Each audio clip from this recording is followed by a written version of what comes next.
my name is Cassandra Ramdath. I'm the Director of Research and Evaluation at the Center for Innovations in Community Safety. We are housed at the Georgetown Law Center, and we call ourselves KICS for short.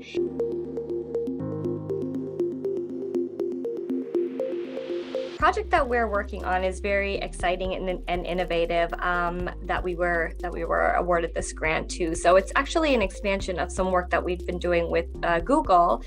Google has a project called Trainer, and it's essentially a virtual reality simulation program that we are now using to build out a evaluation tool to do some research on policing with the San Francisco Police Department. So essentially at KICS, we house a program called ABLE, that's Active Bystander in Law Enforcement. And it centers around 3 pillars, and that's reducing police mistakes, police misconduct, and to improve officer health.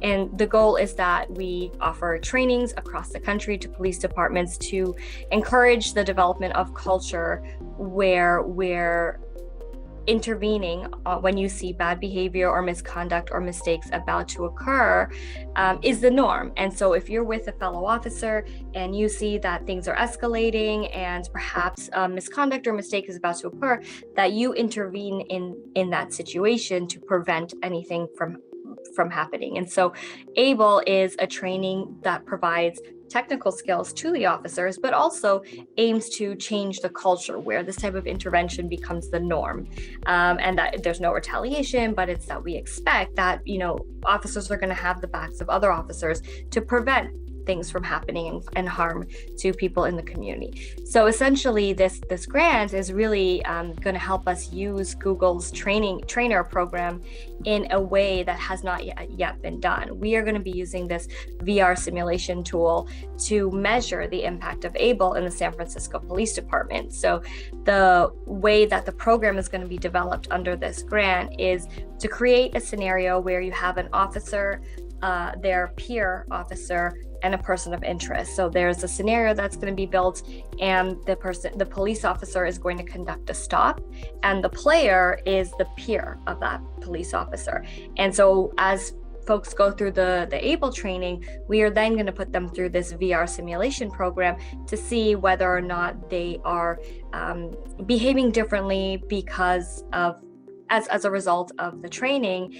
And of course, there are many limitations with things like realism, and of course you did a training and now you might be primed to act in a certain way, and we are doing lots of other types of research to triangulate this. But the VR component, which is what was funded through this program, is really unique and innovative because the way that Google developed it was for de-escalation training, but we're using it in a new way as an evaluation tool. So we are going to have Dr. Evan Barba that's working with us is also creating a second player, which is going to be that officer.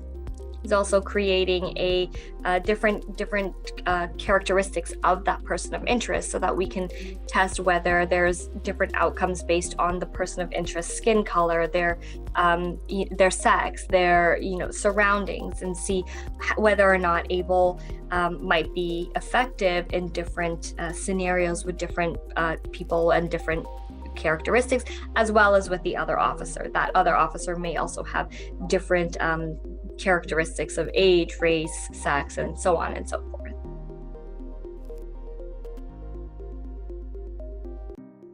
So I got interested in this work for various reasons, initially starting with when I completed my PhD at John Jay College of Criminal Justice back in New York.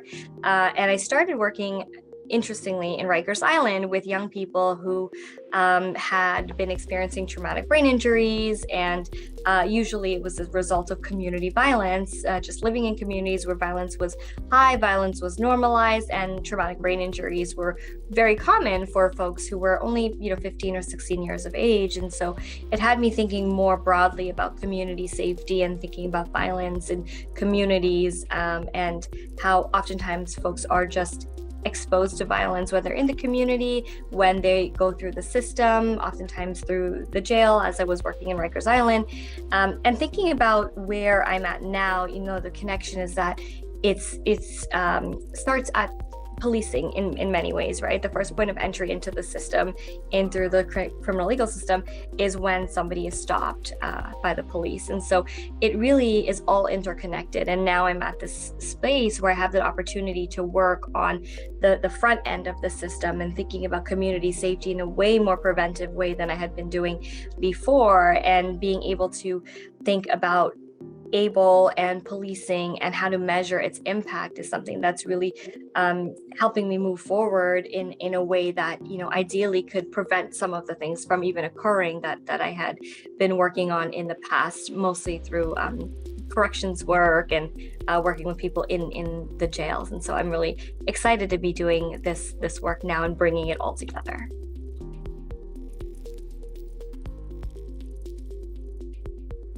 I'm really hopeful that this project can be groundbreaking. You know, we are hearing so much about the use of technology in research, and this is just the start for us. I hope that we're going to be able to build out trainer and other programs to be able to continue to use simulation as evaluation tools, but also as different types of research. So creating simulations for police officers to go through, for community members to go through. We see research about AI coming up now, and simulations creating reentry scenarios for people who are leaving prisons. We see this coming up with, you know, again, in the jail space, like solitary confinement. I'm hopeful that this project will be just a starting point for the use of technology in our community safety research and evaluation.